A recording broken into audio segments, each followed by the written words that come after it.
One of the big winners in this daring rescue is Colombia's President Alvaro Uribe. His country's military has been battling FARC rebels for more than 4 decades. Incredibly, the hostages were freed without a drop of blood spilled, thanks to military spies who outwitted the terrorists. Bob Orr has details.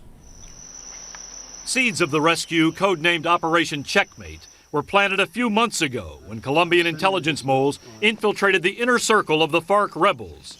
Sources say surveillance flights had narrowed down the possible locations of the hostages, and government spies masquerading in messages as top FARC commanders worked to gain the trust of a guerrilla leader named Cesar, who was guarding FARC's most important political prisoners.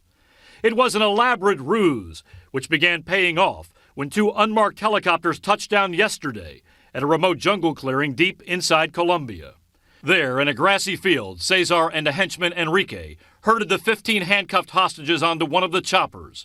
The guerrilla leaders had been tricked into believing their captives had been summoned by FARC's supreme commander.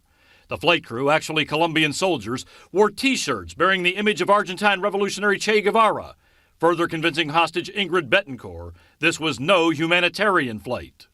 I thought to myself, this is the FARC. But freedom for the 3 Americans and 12 other political prisoners would come just moments later.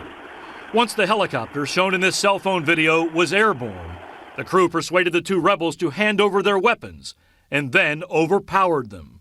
With Cesar and Enrique blindfolded, stripped, and held on the floor, the rescue leader gave the hostages stunning news. Somos el Ejército Nacional. We are the National Army. You are free.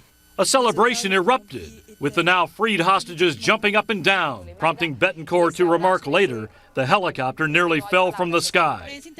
U.S. officials played down any American role in the rescue, saying while the U.S. shared intelligence and had Special Forces commandos on standby, deception was the key. Colombia simply outwitted a dangerous enemy that's ruled with terror for 4 decades. Bob Orr, CBS News, Washington.